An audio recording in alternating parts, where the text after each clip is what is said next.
Cast your mind back to October 30th, 2012. The Wii U is about to come out and flop. Green Day's Trilogy is getting middling reviews, and WWE 13, the last pre-2K sports game, has just dropped.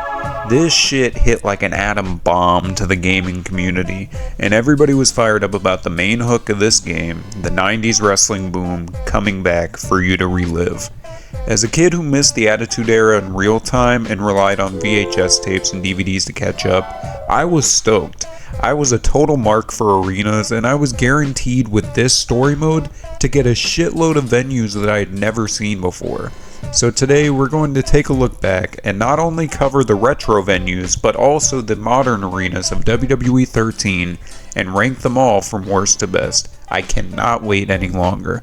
Straight off the rip with number 39, we've got our favorite reoccurring segment on the ZM channel, the shitty weekly show stages round. We're so back. And of course, if you're a vet here, you know we're starting with Sunday Night Heat. Is this even a question? This shit is so bland and boring, and 98 Heat was not so bland in terms of visuals. In the actual events, we had a stupid ass font on the nameplate that's nowhere to be seen in this game, and a pretty decent little apron design. WWE 13 completely ignores all of that. The scratch logo banners and apron are fine, but they're really boring and lame considering that Wrestlemania 2000 on the fucking N64 pulled this arena off much better, with much less of a budget and a much less experienced dev team. And if it's not immediately obvious to you, the Heat set is the Raw is War setup recycled.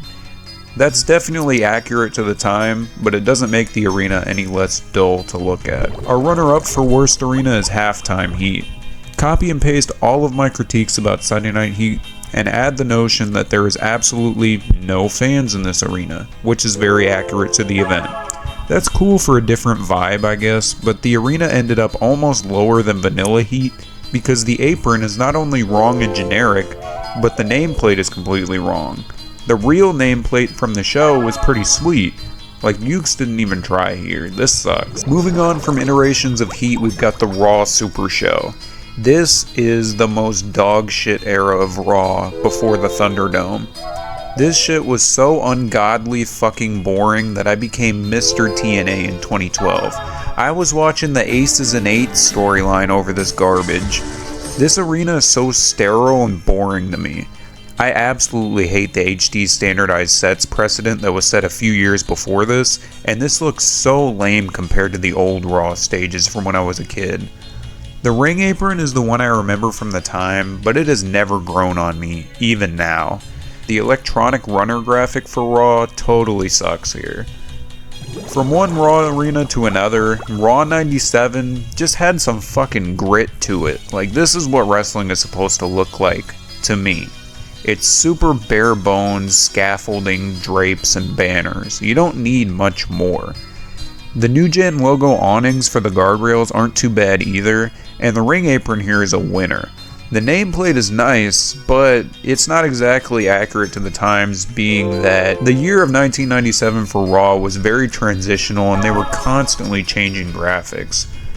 The block logo turnbuckles are cool, and the ramp might be a little bit too bright for my liking, but it's a video game. I don't know. You know, this seems like everything I could ask for a 1997 Raw setup from this game. Up next at 35 is NXT, and I believe this is the last of the game show era in terms of in-game arenas being represented for NXT. Not much has changed here though from the last time I ranked NXT in the SVR 2011 video.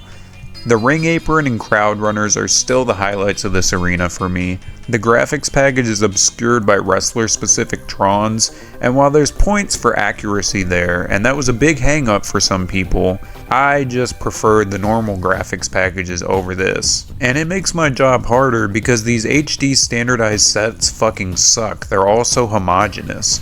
The graphics package, nameplate, and location titles here look straight out of Video Leap presets. There's just not much to say here. I will say as well, this is my original save file from when I was a kid, so excuse my ring attires. Modern SmackDown is next at 34, and this has the same problems as NXT and the Raw Super Show, but the saving grace here is the apron. I remember having this apron on my Flex Force ring as a kid, and the electronic runner is sick as hell here. Everything else looks really characterless and sterile though. This is SmackDown on fucking life support. I watched in this era of SmackDown and nothing ever happened. Randy Orton and Christian's feud was over for months by the time this game came out. As a SmackDown guy, I was dead in the water. 33 is none other than Raw 98, and this is an improvement on 97's arena because this reflects the WWF's change to the scratch logo branding. And there's added banners and scaffolding on the entryway. I love the banner above the ring as well. I think I preferred Nitro, but this setup was beyond iconic. To end the weekly show stages round, we're once again capping it off with Superstars. This has absolutely nothing to do with how the show was presented and booked in terms of a television product. This is solely to critique the arena visuals. The graphics package is nice for what it is. Superstars honestly just really translated well to video games. It feels like it belongs here. The ring apron and nameplate are both great, and the dasher board is pretty sweet too. For as much boring filler that we sat through watching Superstars IRL, the arenas always translated really well to the video games. We're back to pay-per-view arenas now with Judgment Day 98 at number 31. This is the epitome of a B-tier pay-per-view in terms of the visuals here. The set for this show is so laxed compared to any other pay-per-view of 1998. And granted, there's a few bright spots here to rank it above all the HD sets. I do like the pay-per-view logos plastered all around the stage area. The cage mesh on the entryway is cool, if a bit too understated. The purple and yellow spotlights are pretty nice, and I really loved the Ken Shamrock and Mankind submission match in story mode from this event. But admittedly, the nameplate here totally sucks. The generic but somewhat accurate apron and banners are lame, and the actual pay-per-view logo itself is super dull. It's honestly odd to see Judgment Day come from such a subdued design. I'm so used to the big grandeur and the golf balls or the huge crosses on the stage. This is really low-key. Number 30 brings us to the spawning point for the rise of Steve Austin, Royal Rumble 98. This circular tunnel here is super classic for this era, but as you'll see, it's overused as shit back then. I don't think I'm a huge fan of this Rumble logo either, but everything has a pretty good sense of vibrant color to it. While I enjoy the Rumble logos being everywhere on the banners of the stage and the sides of the crowd, as well as above the ring, I actually think I prefer the mismatched paper cutout Rumble logo in the entry tunnel. Besides the clear mismatched branding here, there's not really much to elaborate on.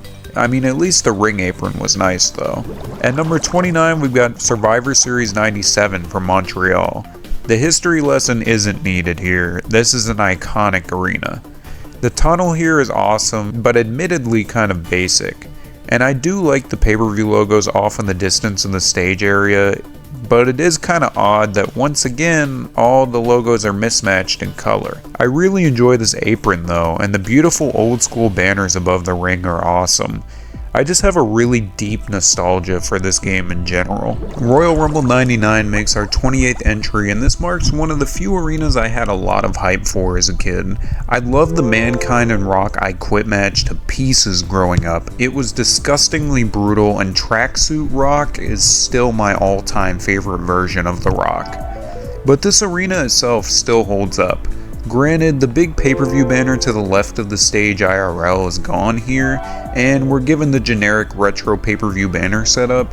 The monochrome logo is pretty edgy though, but it looks nice. The apron is really sweet as well, and I do think it's a little odd that they're recycling pay-per-view entryways in their most profitable period ever as a company at that point. Regardless though, I think the only thing that would have made this arena a little better would be Mick Foley's family in the front row crying. Number 27 has us arrive at Breakdown. This really struck out to me as a kid. I like this plain ass pay-per-view aesthetic for whatever reason, I don't know. The drop down graphic for the location though is fucking ridiculous for starters. The nameplate isn't much better either, but the stage banners kinda pull everything together a bit.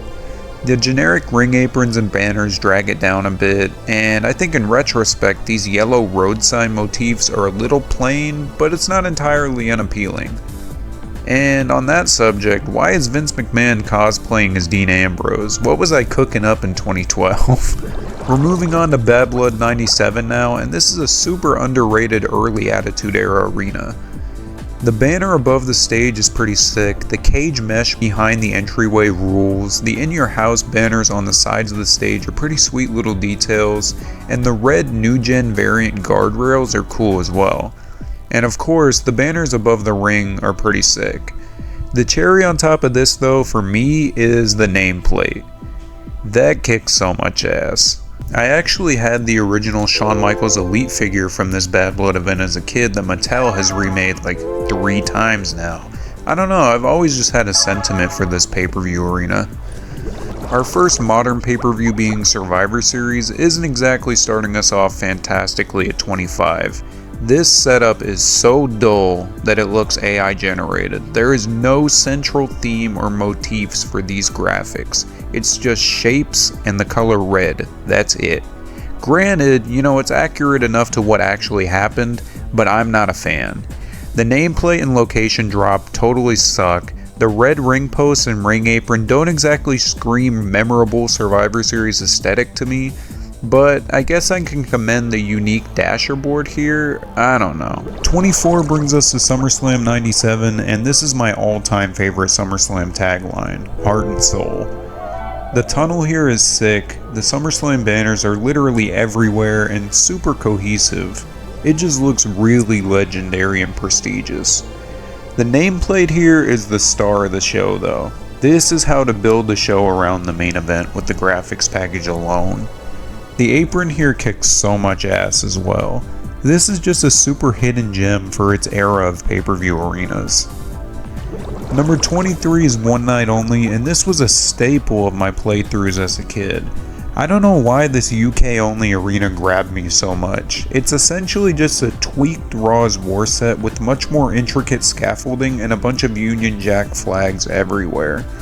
The apron here is pretty fantastic though, and while the new gen guardrails could be better, the banners at ringside are gorgeous. The red, white, and blue ropes with the blue flooring and carpeting is just the cherry on top for me. This is a good little arena. And excuse Paul White here, I don't know what I was doing in this game as a kid. Rock Bottom is our next entry, and this was a guilty pleasure arena for me. I had a VHS copy of the Sunday Night Heat pre-show of this pay-per-view as a kid, so I have quite an attachment to this show. The giant fucking rock portraits on the stage here are such an eyesore. I love it. The location and nameplate graphics are pretty alright too, and I enjoy the unique stage layout here. The B-Show Syndrome aprons and banners strikes again, but that's to be expected at this point in the 90s. I will say though, as I see Eddie Guerrero, that I hated circa 2000 Eddie in this game, having a lowrider in his entrance, which he never had at that point. Number 21 is Over the Edge 98, and this is complete chaos as a stage design. The cars just strewn around everywhere is ridiculous, but I do like the Briscoe Brothers body shop and little aspect here. The street light is a super cute detail, and we've got B-Show Syndrome banners and aprons again, but it's moderately close to the real deal, so I'll give it a pass. The banners on the stage are what pulls this together for me though. I do have to ask though, why are the Godfather's women looking like Sim 3 models in this game? Our top 20 WWE 13 arenas begins with Night of Champions. Y'all know I'm not exactly nostalgic for this event, but I can recognize when an arena is aesthetically pleasing to me. The belt banners here totally tie everything together. The Minitron with the Floortrons beside it is awesome. The nameplate does kinda suck though, but the header makes up for it. And the ring apron is absolutely fantastic. This setup in this game right here is probably what comes to your mind when you think of this event. The electronic runner here is also a highlight for me. Number 19 is none other than the modern Royal Rumble Arena, and truthfully, this is not a very memorable set to me, like at all. But there's so much going on here that I have to commend the design. The pillars on the sides of the stage are massive, as is the Minitron, but what seals the deal for me is those really distinct coil designs running down the Titantron border. The electronic runner and ring apron are also pretty nice, while the nameplate is serviceable as well.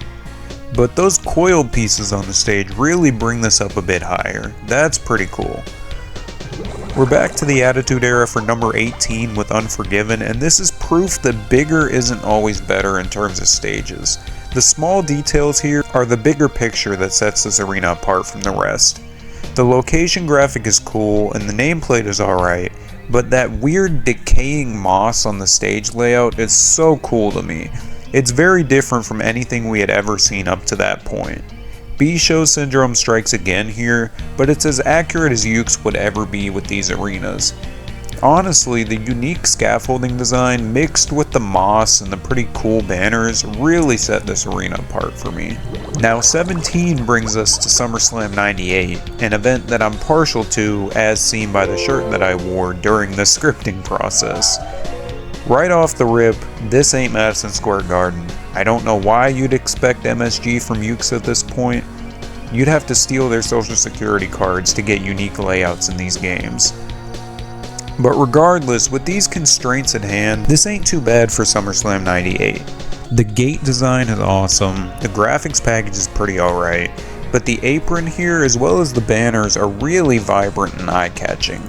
The red and orange is not my chosen color scheme for SummerSlam, as y'all already know, but I can't knock this too much. The little red guardrails are pretty nice as well. At number 16, we've actually got Wrestlemania 15. I already covered this venue in my 30 years of WrestleMania video a while back, go check that out, but a lot of my points here still stand. The steel logo for the stage looks pretty awesome. I like the pay-per-view logo quite a bit. The banners all around the arena are a treat, and the apron is pretty sick and not too far from the source material. But the nameplate is not as appealing as the other WrestleMania from this story mode. My main critique here is honestly the lack of yellow incorporated into the steel design on the stage. It would look 100 times better if it was in color and not just all silver. Our top 15 starts with St. Valentine's Day Massacre. This is honestly better than WrestleMania, which had only happened a month after this show. I love the scaffolding design and the banners here. The blood drops literally everywhere are pretty awesome. The banners are so nice, and sure, B-Show syndrome sucks with these aprons and banners, but holy shit, man, this stage design just rules. They went so ridiculously hard on this.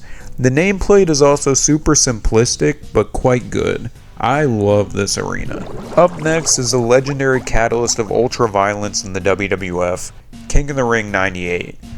This entrance tunnel is burned into my memory. I've watched both main event matches from this show so many times. The banners above and beside the stage are really great.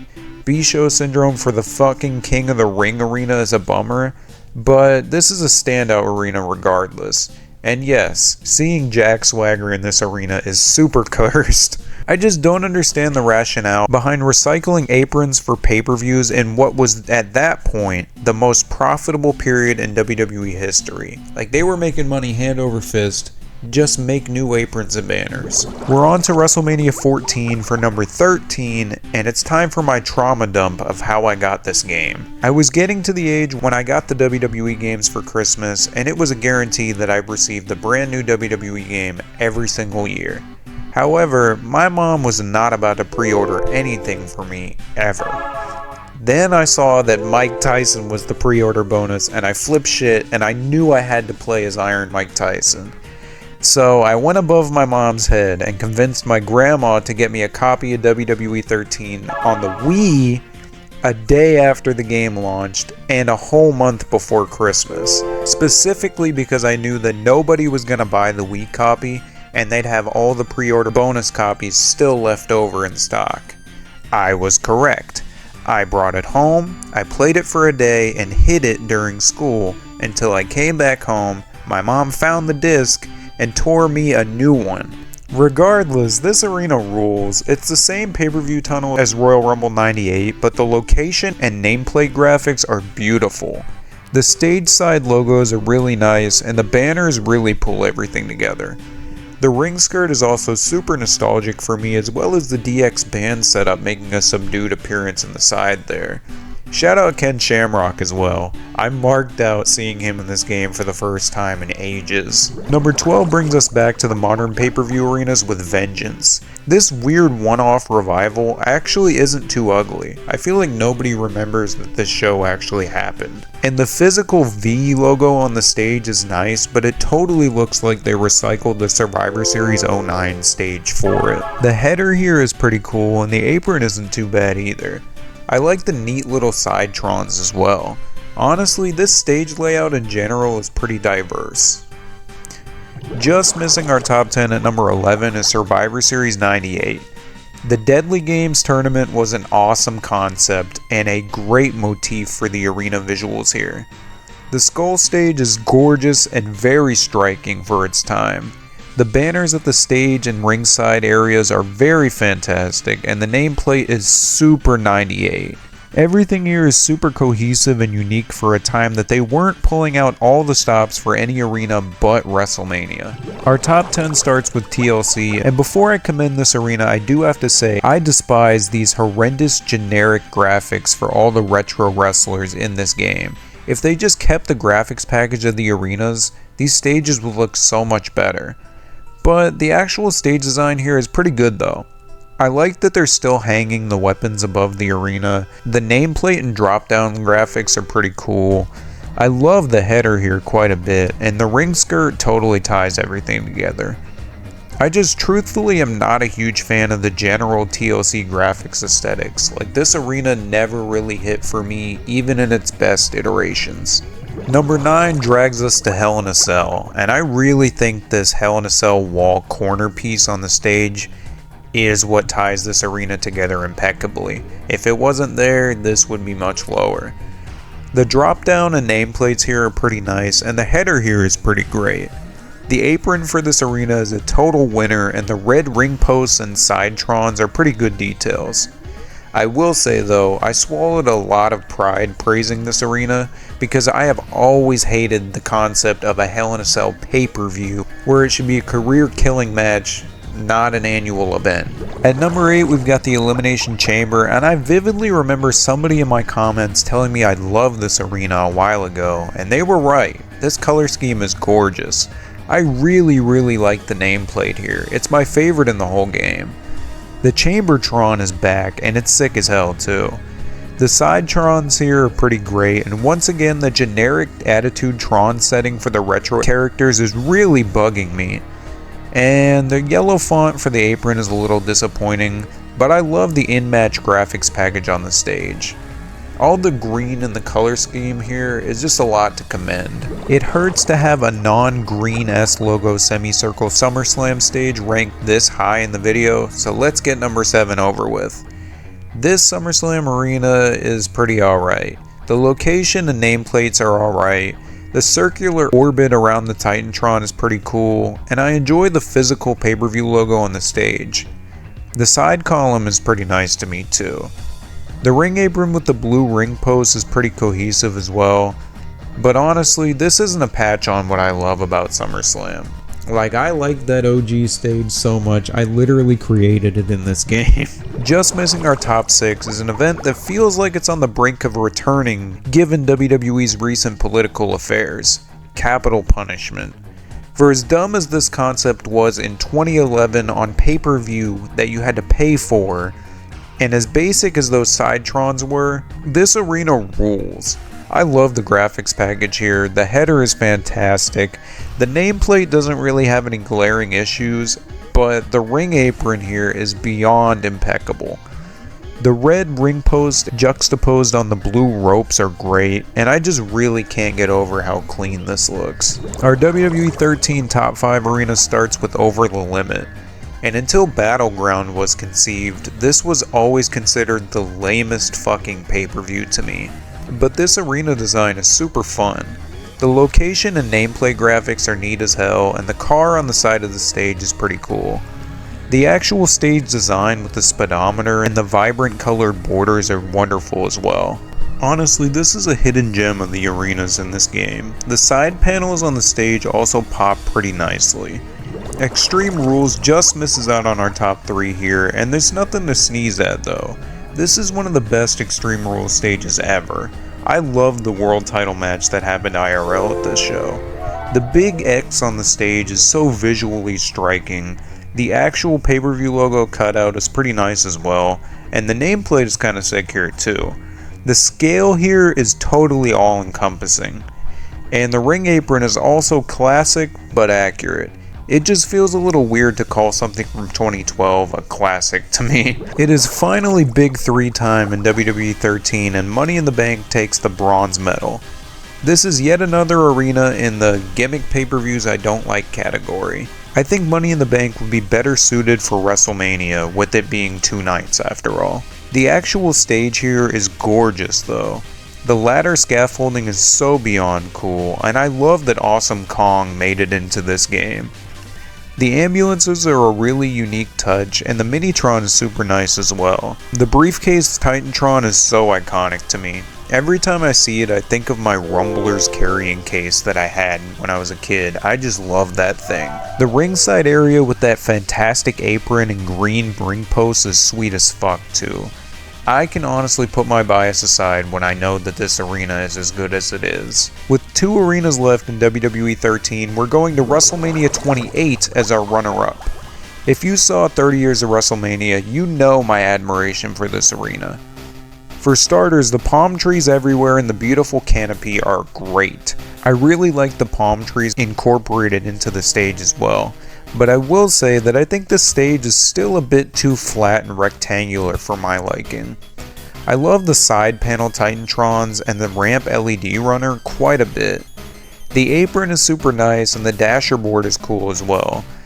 The guardrail decals here are always pretty sweet too. On the downside though, the nameplate is a little whatever to me, and the venue isn't actually a domed roof to my knowledge. What's the point of it being WrestleMania then? 38 unique arenas have come and gone in WWE 13, and only SmackDown 99 remains as my personal favorite arena in this game. This is a long time coming. The Ovaltron deserved its flowers at number 1 long before this. That stage is a masterpiece to me. Granted, nothing in this game is perfect, and the Minitron graphic should be the original SmackDown package instead of Superstar-specific videos, but everything else takes the cake. The banners above the ring are so awesome. The nameplate is static, and that's a little lame, but the ringside area is great. The actual stage design with the cyclones in front of the backdrop is super iconic, and they even remembered the little steel lighting rig above the stage. What an arena. Thankfully Zack Ryder came out looking like a smacked ass so I could stop marking out about this game. In conclusion, I really appreciate your time, support, and patience here. This has been a long time in the works. I absolutely love this game to pieces. I've given it more time in my life than I've given some of my family members, but I wouldn't have it any other way though. Getting the Mike Tyson Wii copy of this game in a childhood mall that doesn't exist anymore, all the way to recovering my old save data over a decade later, I'm super grateful for WWE 13 as a video game. Thanks for watching, take it easy.